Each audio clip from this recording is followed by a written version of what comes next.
ನಮಸ್ಕಾರ.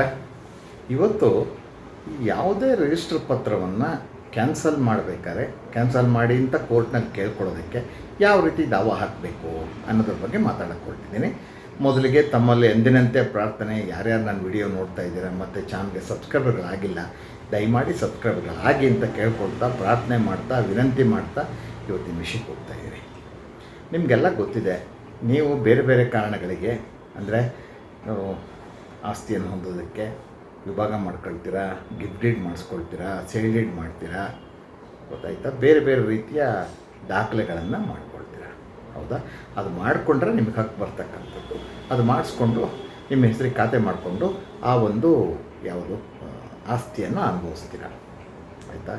ಈಗ ಯಾವುದು ಎರಡು ಸಂದರ್ಭ ಬರುತ್ತೆ ನಿಮಗೆ. ಒಂದು ಯಾವುದೋ ಒಂದು ಸೇಲ್ ಡೀಡ್ ಆಗಿಬಿಟ್ಟಿದೆ ಅಥವಾ ಗಿಫ್ಟ್ ಡೀಡ್ ಆಗಿಬಿಟ್ಟಿದೆ, ಅದರಲ್ಲಿ ನೀವು ಪಾರ್ಟಿ ಕ್ಯಾನ್ಸಲ್ ಆಗಬೇಕಪ್ಪ. ಅದಕ್ಕೆ ಸ್ಪೆಸಿಫಿಕ್ ರಿಲೀಫ್ ಆ್ಯಕ್ಟ್ನ ಸೆಕ್ಷನ್ 34 ಏನು ಹೇಳುತ್ತೆ ಅಂದರೆ, ಡಿಕ್ಲೇಷನ್ಗೆ ಹಾಕಬೇಕು. ನೀವು ಡಿಕ್ಲೇಷನ್ಗೆ ಹಾಕಿ, ನಾನು ಈ ಆಸ್ತಿಯ ಮಾಲೀಕ, ನಿಮ್ಮ ಆಸ್ತಿನ ಬೇರೆಯವ್ರು ಬರ್ಕೊಂಡ್ಬಿಟ್ಟಿದ್ರೆ ನಾನು ಮಾತಾಡ್ತಾ ಇರೋದು, ಆಯಿತಾ?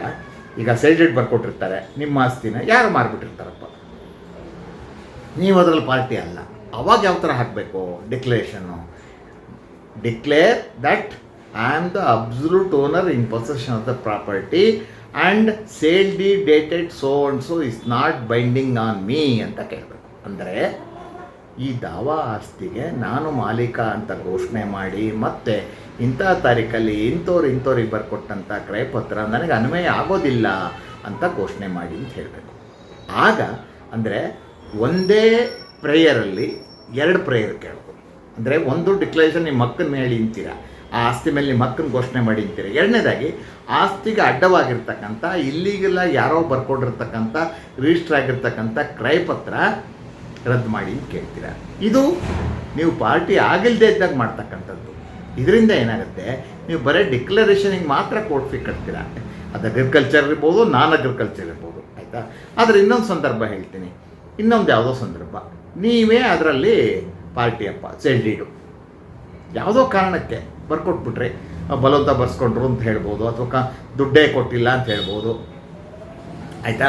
ಯಾರಿಗೋ ಹೇಳಿದ್ದು, ಯಾರಿಗೋ ಮಾತಾಡಿದ್ದು, ಯಾರಿಗೋ ಬರ್ಕೊಟ್ಟಿದ್ದೀನಿ, ಏನೋ ಕಾರಣ, ಒಟ್ಟಲ್ಲಿ ಕ್ಯಾನ್ಸಲ್ ಆಗಬೇಕಪ್ಪ. ಅವಾಗ ಯಾವ ಥರ ಹಾಕಬೇಕು? ಅವಾಗಲೂ ಸೆಕ್ಷನ್ 34 ಸ್ಪೆಸಿಫಿಕ್ ರಿಲೀಫ್ ಆ್ಯಕ್ಟ್ ಪ್ರಕಾರ ಹಾಕಬೇಕು. ಆದರೆ ನೀವು ಕೇಳುವಂಥ ಪ್ರಾರ್ಥನೆ ಬೇರೆ ಆಗಿರಬೇಕು. ಏನಂದರೆ, ಒಂದು declare that I am the owner of the property, absolute owner in position of the property. ಅಂದರೆ ದಾವಾ ಆಸ್ತಿಗೆ ನಾನು ಸ್ವಾಧೀನ ಹೊಂದಿರತಕ್ಕಂಥ ಮಾಲೀಕ ಒಂದು. ಎರಡನೇದಾಗಿ ಆ ಒಂದು ಯಾರು ಏನು ಕ್ರಯಪತ್ರನ ಇಂಥವ್ರ ಪರವಾಗಿ ಬರ್ಕೊಟ್ಟಿದ್ದೀನಿ ಇಂಥ ತಾರೀಕಲ್ಲಿ ಅದನ್ನು ಕ್ಯಾನ್ಸಲ್ ಮಾಡಿ, ಅಥವಾ ಅದು ನನ್ನ ವಿರುದ್ಧ ಅಸಿಂಧು ಅಂತ ಘೋಷಣೆ ಮಾಡಿ ಅಂತ ಹೇಳಬೇಕು. ಸಪ್ರೇಟಾಗಿ ಕೇಳಬೇಕಾಗತ್ತೆ. ಇದು ಸುಪ್ರೀಂ ಕೋರ್ಟ್ನ ಬೇರೆ ಬೇರೆ ಡಿಸಿಷನ್ಲು ಬಂದಿದೆ.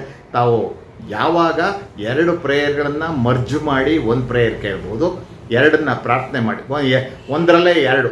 ಈಗ ಒಂದು 2-3 ಕ್ರಯಪತ್ರ ಆಗೋಗ್ಬಿಟ್ಟಿದೆಯಪ್ಪ ನಿಮ್ಮ ಆಸ್ತಿ ಸಂಬಂಧಪಟ್ಟಂತೆ, ನೀವು ಅದರಲ್ಲಿ ಪಾರ್ಟಿ ಅಲ್ಲ. ಅವಾಗ ಏನು ಮಾಡಬೇಕು, ಡಿಕ್ಲರೇಷನ್ ಕೇಳಿ ಅದರಲ್ಲೇ ಮರ್ಜ್ ಮಾಡಿ ಕೇಳಬೇಕು. ಇದರಿಂದ ಕೋರ್ಟ್ ಫೀ ಕ್ಯಾನ್ಸಲೇಷನ್ ನನಗೆ ಅನ್ವಯ ಆಗಲ್ಲ ಅಂತ ಕೇಳ್ತಿರಲ್ಲ, 3-2 ಕ್ರಯಪತ್ರಗಳು, ಆಗ ನಿಮಗೆ ಕೋರ್ಟ್ ಫೀ ಬರೀ ಡಿಕ್ಲರೇಷನ್ ಕಟ್ಟಬೇಕಾಗತ್ತೆ, ಗೊತ್ತಾಯ್ತಾ? ಒಂದು. ಎರಡನೇದಾಗಿ ಇದೇ ಥರ ಸಂದರ್ಭ ನೀವು ಪಾರ್ಟಿ ಆಗಿರ್ತಕ್ಕಂಥ ಒಂದು ಯಾವುದೋ ಒಂದು ಕ್ರಯಪತ್ರಕ್ಕೆ ಅಥವಾ ಕ್ರಯಪತ್ರಗಳಿಗೆ ಬಂದರೆ ನೀವು ಡಿಕ್ಲರೇಷನ್ ಕೇಳಬೇಕು, ನಾನು ಮಾಲೀಕ ಅಂತ ಘೋಷಣೆ ಮಾಡಿ ಅಂತ. ಎರಡನೇದಾಗಿ ಅದನ್ನು ಕ್ಯಾನ್ಸಲ್ ಮಾಡಿ, ಅಥವಾ ಅದು ನನಗೆ ಅನ್ವಯ ಆಗಲ್ಲ, ಅದು ಅಸಿಂಧು ನನ್ನ ವಿರುದ್ಧ ಅಂಥೇಳಿ ಘೋಷಣೆ ಮಾಡಿ ಅಂತ ಕೇಳಬೇಕು. ಇದು ಕಾನೂನಿನ ಸ್ಥಿತಿಗತಿ ಮತ್ತು ಕೋರ್ಟ್ಗಳು ತೀರ್ಪು ಕೊಟ್ಟ ಹಾಗೂ ಇದೆ ಇದು. ಮತ್ತು ಸ್ಪೆಸಿಫಿಕ್ ರಿಲೀಫ್ ಆ್ಯಕ್ಟಲ್ಲಿ ಹೇಳಿದಂಥ ಭಾಳ ಸ್ಪಷ್ಟವಾಗಿ ಹೇಳಿದಂಥ ಒಂದು ಕಾನೂನಿನ ಪ್ರಾವಿಷನ್ನು. ಇದರ ಮೂಲಕ ನೀವು ಯಾವ ರೀತಿ ಈಗ ದಾವಾ ಹಾಕೋದು ದೊಡ್ಡ ವಿಚಾರ ಅಲ್ಲ, ಯಾವ ದಾವವನ್ನು ಯಾವ ಥರ ಹಾಕಬೇಕು ಮತ್ತು ಏನು ಪ್ರೇಯರ್ ಕೇಳಬೇಕು ಅಂತಕ್ಕಂಥದ್ದು. ಈ ಕೆಲವರು ಏನು ಮಾಡ್ತಾರೆ, ಇದು ಪಾರ್ಟಿಷನ್ ಕೇಳಿಬಿಡ್ತಾರೆ. ಪಾರ್ಟಿಷನ್ ಕೇಳಿ ಅಲ್ಲಿ ಮಧ್ಯೆ ಒಂದು ವಿಲ್ಲೋ ಅಥವಾ ಒಂದು ಸೇಲ್ ಡೀಡೋ ಗಿಫ್ಟ್ ಡೀಡೋ ಆಗೋಗ್ಬಿಟ್ಟಿರುತ್ತೆ.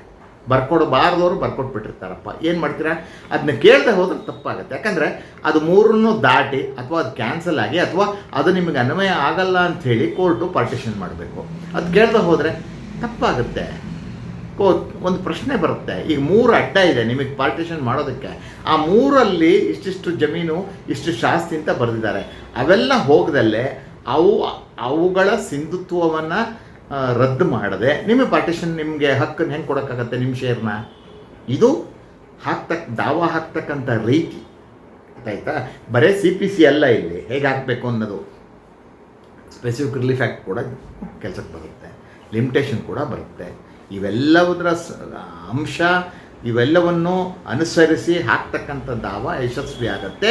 ಅಂದರೆ ಯಾವ ದಾವವನ್ನು ಹೇಗೆ ಹಾಕಬೇಕು, ಯಾರ ವಿರುದ್ಧ ಹಾಕಬೇಕು, ಯಾವ ರೀತಿಯ ಪ್ರಾರ್ಥನೆ ಅಂದರೆ ಪ್ರೇಯರ್ನ ಯಾವ ಥರ ಜಡ್ಜ್ಮೆಂಟ್ ಡಿಗ್ರಿ ಬೇಕು ಅಂತ ಕೇಳ್ಕೋಬೇಕೋ ಗೊತ್ತಾಯ್ತಾ?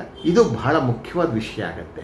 ಆದ್ದರಿಂದ ಡೆಕ್ಲರೇಷನ್ ಕೇಳ್ತಾ 4-5 ಪ್ರೇಯರ್ಗಳನ್ನು ಒಟ್ಟಿಗೆ ಕೇಳೋದು ಒಂದು ಸಂದರ್ಭ, ಮತ್ತು ಡಿಕ್ಲರೇಷನ್ ಜೊತೆಗೆ 4-5 ಪ್ರೇಯರ್ಗಳನ್ನು ಅಥವಾ 1-2 ಪ್ರೇಯರ್ಗಳನ್ನು ಇಂಡಿಪೆಂಡೆಂಟಾಗಿ ಸ್ವತಂತ್ರವಾಗಿ ಕೇಳ್ತಕ್ಕಂಥದ್ದು ಇನ್ನೊಂದು ಬಗೆ. ಇದು ಯಾವ್ಯಾವ ಸಂದರ್ಭಕ್ಕೆ ಏನು ಬೇಕು ಅಂತ ಹೇಳಿ ನೀವು ಯೋಚನೆ ಮಾಡಿ ಸಂದರ್ಭಕ್ಕೆ ಅನುಸಾರವಾಗಿ, ಕಾನೂನಿನ ಅನುಸಾರವಾಗಿ ಮತ್ತು ಸುಪ್ರೀಂ ಕೋರ್ಟು ಹೈಕೋರ್ಟಿನ ತೀರ್ಪುಗಳಿಗೆ ಅನುಸಾರವಾಗಿ ನೀವು ಕೇಸನ್ನು ದಾಖಲೆ ಮಾಡಬೇಕಾಗುತ್ತೆ. ಇದು ಈ ವಿಷಯದ ಬಗ್ಗೆಗಿನ ನನ್ನ ಮಾತು. ಇಷ್ಟು ಹೇಳಿ ನನ್ನ ಮಾತು ಮುಗಿಸ್ತಾ ಇದ್ದೀನಿ. ನಮಸ್ಕಾರ.